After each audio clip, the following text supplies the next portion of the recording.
Bismillahirrahmanirrahim. Alhamdulillah Rabbil Alameen. Hasbanallah wa ni'mal wakeel. The Lord is my light, my salvation. Whom shall I fear? And yea, though I walk through the valley of the shadow of death, I will fear no evil, for thou art with me. Thy rod and thy staff, they comfort me. Thou preparest a table before me in the presence of my enemies. You anoint my head with oil, my cup runneth over, and surely goodness and mercy shall follow me all the days of my life, and I will dwell in the house of the Lord forever and ever. Amen. Assalamu alaikum. Welcome to Johnny's Bite. It's Thursday. Good morning. Trust you're fine. Yesterday, I heard a lot of people talking about the collaboration that the Ghana Statistical Service and the Commission for Human Rights and Administrative Justice Raj had put together that corruption report, and everybody was talking about it. People were actually surprised, and I told them I am not the least surprised at all. I am not surprised at all at the findings that have happened. You remember that sometime 2, 3, maybe 4 years ago, or maybe 3 years ago, I think it was in 2019, the Center for Democratic Development said that the government had been engaged in corruption to the tune of 9 billion. You remember that? The government said that was not true.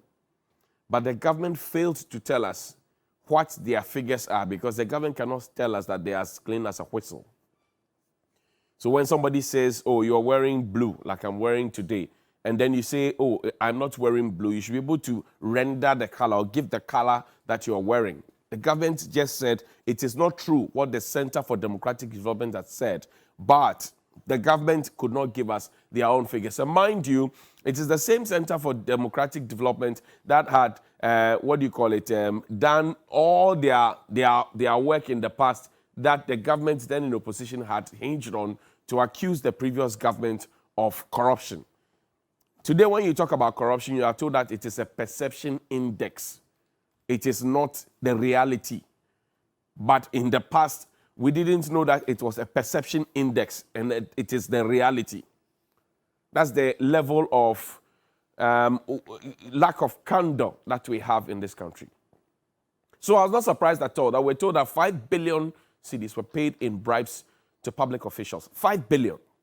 What that means is that you have a duty or you have some business to perform with a state institution. But you have to pay your way through, even though you are not doing anything illegal. And for me, that's strange and worrying. We have a Ghana card, we have a biometrics taken, we have a paperless system. We say, fix the system. They say, fix yourselves. Now it is coming to light that the system is faulty and the people are faulty. Who has been corrupting them? The people. And I'll demonstrate to you in a bit some conversation that was held on this very network 3 years ago. I'll play that for you. Now, is it not surprising that more than a quarter of adults, representing 26.7%, had paid bribes in the last 12 months preceding the survey in 2021, particularly in 2021? They have paid bribes. So the report, as I was looking at it yesterday, indicated also that bribe payers paid an average of 5 bribes in 12 months. 1 year, 5 bribes. A representation of 0.98% bribes paid by adults in 2021. That means that more than 17.4 million bribes were paid. Totality of the amount is 5 billion bribes that we had paid. Now look at it. Contact with public officials, 83.8% of adult population. Percentage of population who paid bribes, 26.7%. That's it, to corruption. And I'm saying that these days, you hardly hear about corruption in this country because the word has become so muted. And you can check the speeches.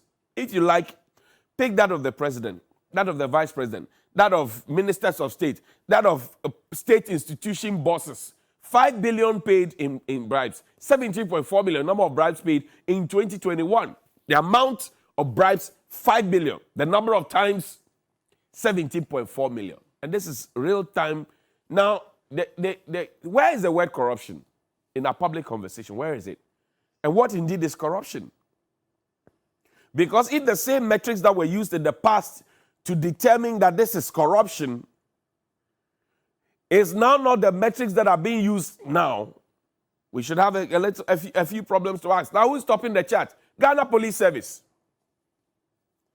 The Ghana Police Service is topping the chart. 53.2%. And I know you are not surprised that the Ghana Police Service is leading the charts. Ghana Immigration Service officers, 37.4%. GRA Customs officers, 33.6%. Lands Commission, 32.4%. Driver and Vehicle Licensing Authority, 29.5%. Passport Agency officials, 29.0%. Prosecutors, judges, and magistrates, Anasibo, 22.3%.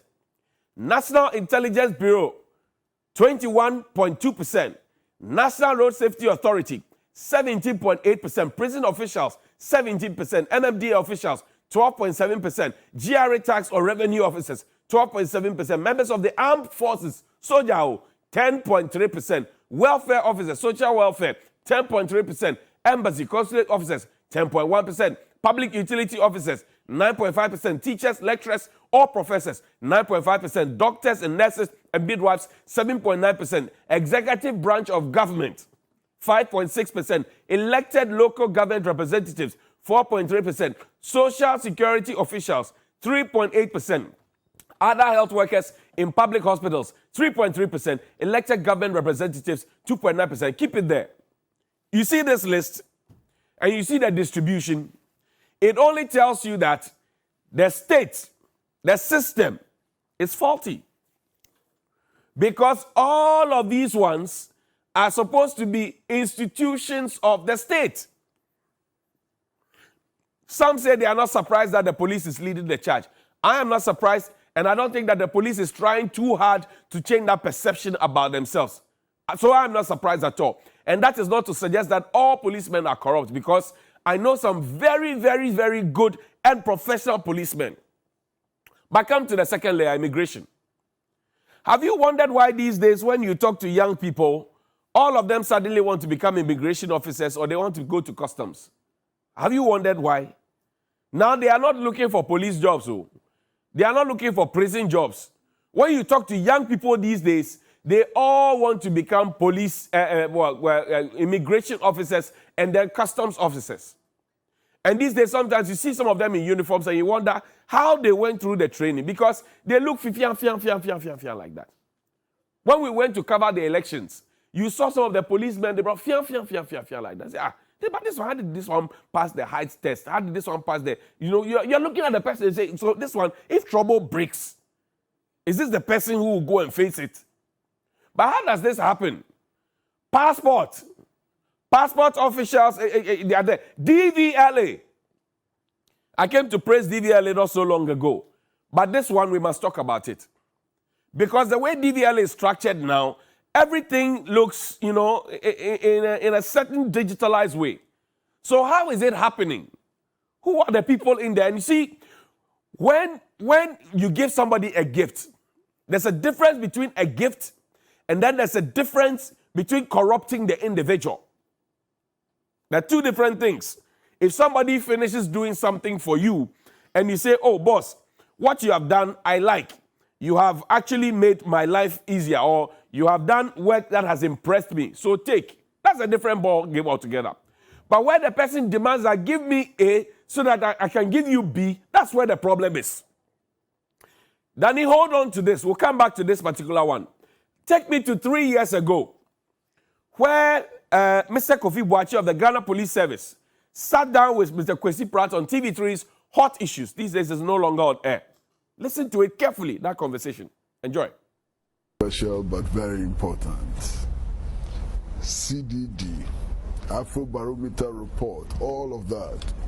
They are always citing the police as being amongst the most corrupt. How come? Is it true? The point is that what is corruption?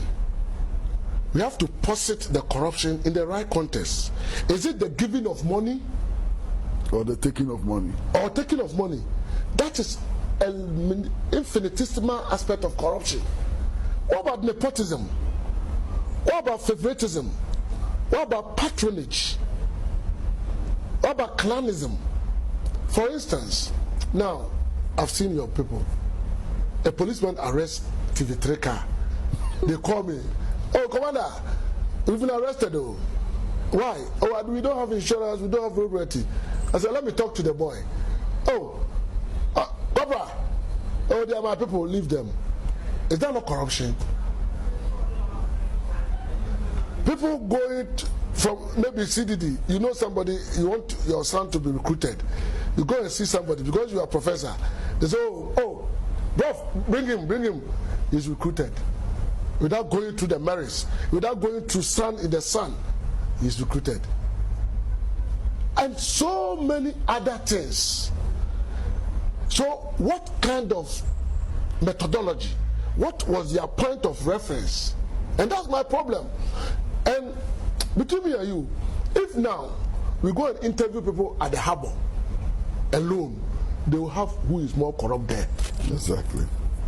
When we go and interview teachers or people who want to be admitted, JSS, you know who is more corrupt. But you know, police, among all the works, police, we are the interface between the law and the public. Is that right? Mm-hmm. And they see us more. Policemen are always on the road, and even the police corruption they're talking about is only on the roads, the MTU, which we have accepted that is bad. Mm-hmm. But who gives them the money? Quite apart from that, traditionally, culturally, our system endorses corruption. Look at all our proverbs. On searching your da on our tafre, and you boy kutrim. On searching your da, on searching your da. This on sayem. Dia batabu ani tu ekana. Esene katrema poko. No one says on them. Obi pabia kokotokwa enya na bro. Are these not corrupt proverbs? Therefore, we have to look at our own culture. So saying that police is corrupt is so easy. Because these are the people you see outside. Who else do you see outside? And let's also look at the quantum. One man's corruption can dupe the country for about $10 million. Can kill thousands of people. Yes. And police corruption, one city.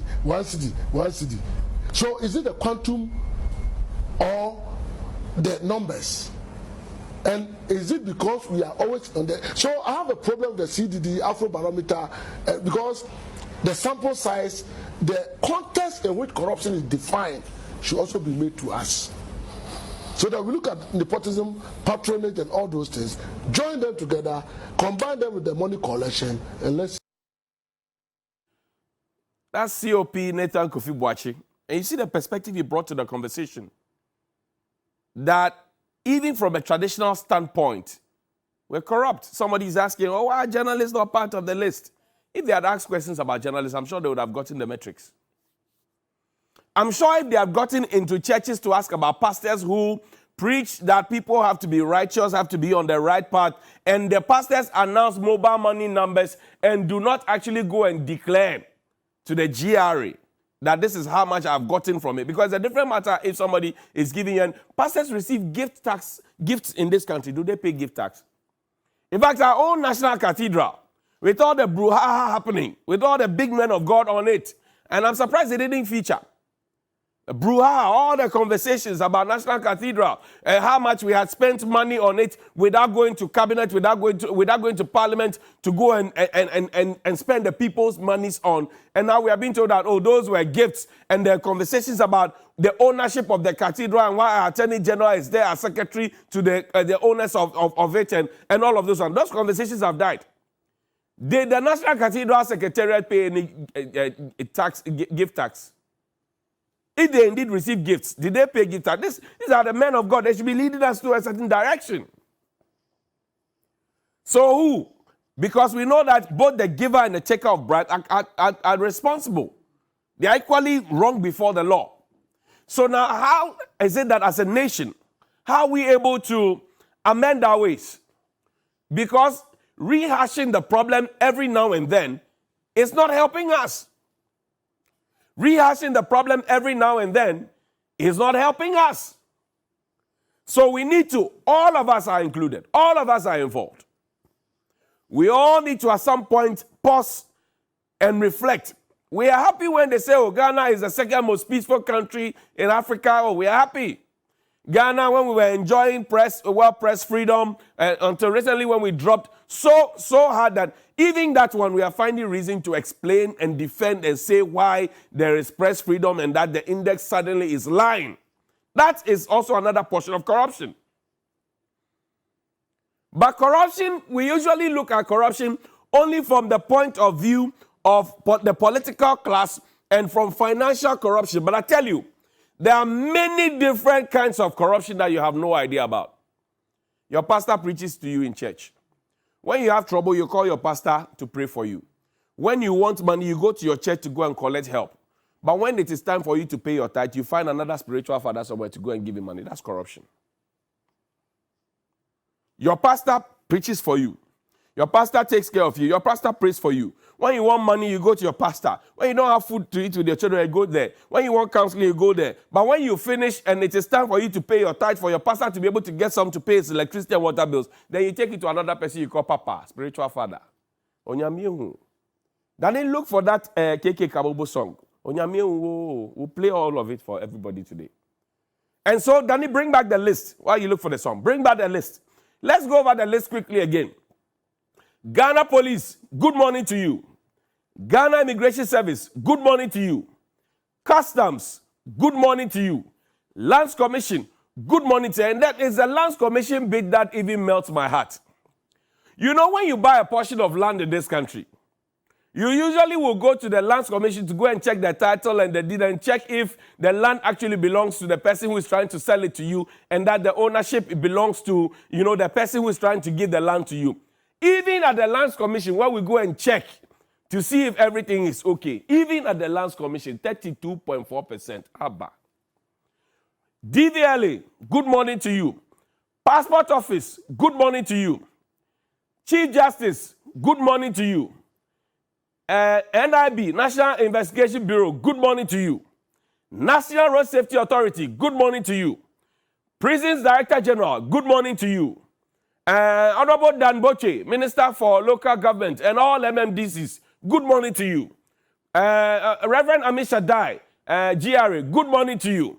Colonel Damwa, good morning to you. Members of the Armed Forces, CDS, good morning to you.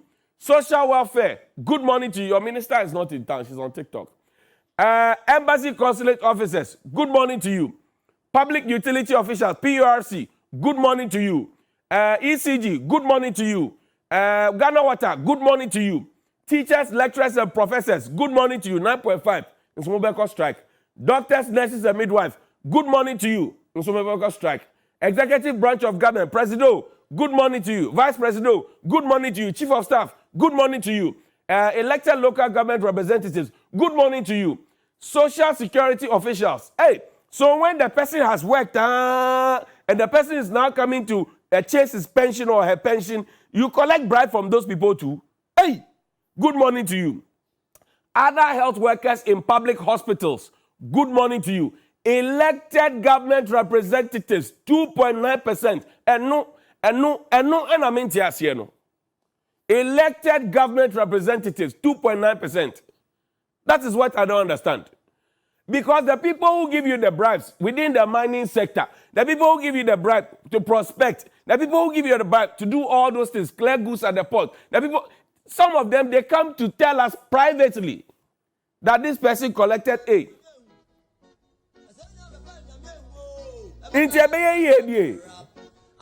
Anyway, let me leave it here. I'm just saying good morning to all of you. Listen to KK Kabobo's song. We'll see you after the break.